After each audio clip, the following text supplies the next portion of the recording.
Biografi Sultan Mahmud Baharudin II. Sultan Mahmud II atau memiliki nama Sultan Mahmud Badarudin II lahir pada 16 November 1767 atau 1 Rajab 1181 Hijriah di kota Palembang, Sumatera Selatan. Beliau memiliki nama lengkap Raden Muhammad Hasan. Sultan Mahmud II merupakan anak laki-laki dari pasangan Sultan Muhammad Baharudin bin Sultan Ahmad Najmuddin bin Sunan Lemabang dan Ratu Agung bin Datuk Murni bin Abdullah Al-Hadi. Di usia muda, dalam berbagai bidang keilmuan, terutama dalam ilmu agama, sastra, dan seni, Sultan Mahmud II menunjukkan minat yang luar biasa terhadapnya. Pada usia 37 tahun, beliau menggantikan masa pemerintahan ayahnya yang telah memimpin Kesultanan Palembang dari tahun 1776 sampai 1803. Sultan Mahmud II memimpin Kesultanan Palembang Darussalam 2 kali, pada periode 1803 sampai 1813 dan periode 1818 sampai 1821. Masa kepemimpinan Sultan Mahmud Baharudin II. Sultan Mahmud II memimpin Kesultanan Palembang Darussalam setelah ayahnya wafat pada tahun 1804. Beliau menjadi seorang panglima perang yang sangat dihormati lawannya dan terkenal sebagai pemimpin yang tegas dan terhormat.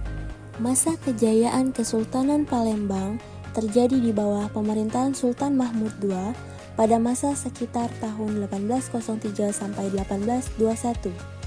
Beliau membangun Benteng Kuto Besak serta Masjid Agung Palembang.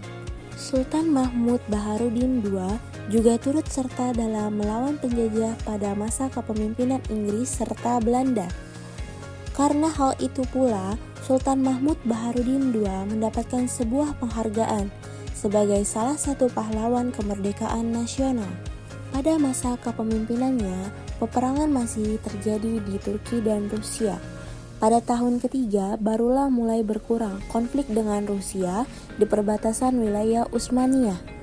Hal ini karena Napoleon I dari Prancis mengatakan perang terhadap Rusia dan memulai invasinya terhadap negara tersebut. Dalam invasinya, Napoleon turut bekerja sama dengan mengundang Mahmud II. Namun, oleh Mahmud II tawaran tersebut ditolak karena Napoleon saat itu dianggap tidak bisa dipercaya karena sudah menguasai seluruh Eropa kecuali Inggris dan Kekaisaran Ottoman. Akibatnya, antara Napoleon dengan Mahmud II sempat terjadi selisih paham.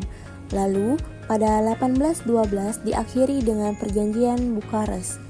Melalui perjanjian ini, Mahmud II menyerahkan sebagian timur Moldavia yang diganti nama daerahnya menjadi Besarabia di Moldova. Sultan Mahmud Baharudin II adalah sosok dalam urusan kerajaan yang dipimpinnya tidak boleh diikut campuri oleh orang asing.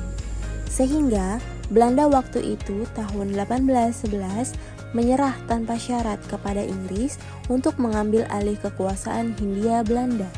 Palembang memang memiliki sumber daya alam yang kaya akan timah sehingga membuat penjajah tertarik untuk menguasai wilayah Palembang. Hal ini tentunya menjadi salah satu pemicu timbulnya perlawanan rakyat Palembang terhadap penjajah. 4. Pembedahan sebagai lembaga pendidikan tingkat menengah bagi masyarakat umum dengan tujuan untuk mempersiapkan kader-kader yang akan menjadi pegawai negeri sipil. 5. Fasilitas-fasilitas literatur yang tersedia di sekolah-sekolah tersebut secara lengkap. 6. Mengadakan pengembangan kurikulum. 7. Memasukkan bidang keilmuan umum dalam kurikulum lembaga-lembaga pendidikan madrasah. 8. Mendirikan sekolah Maktabi, Ma'arif, dan Maktabi Ulum Adibiyat. 9. Menghapus pengutusan sultan yang dianggap suci oleh rakyat. 10. Menerapkan sistem demokrasi dalam pemerintahannya.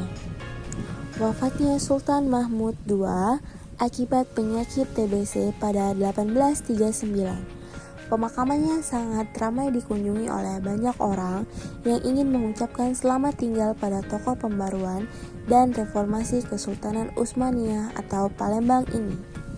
Setelah Sultan Mahmud II wafat, tahtanya jatuh ke Abdul Majid I, yaitu ke tangan putranya. Pemikiran dan pembaruan yang dilakukan Sultan Mahmud II terus dipegang teguh oleh anaknya setelahnya, hingga akhirnya telah lahir Republik Turki modern. Selama berkuasa, Sultan Mahmud II meninggalkan sejumlah bangunan yang masih bisa dikunjungi sampai saat ini.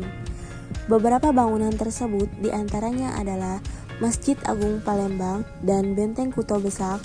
Selain itu, ada juga Makam Lembang.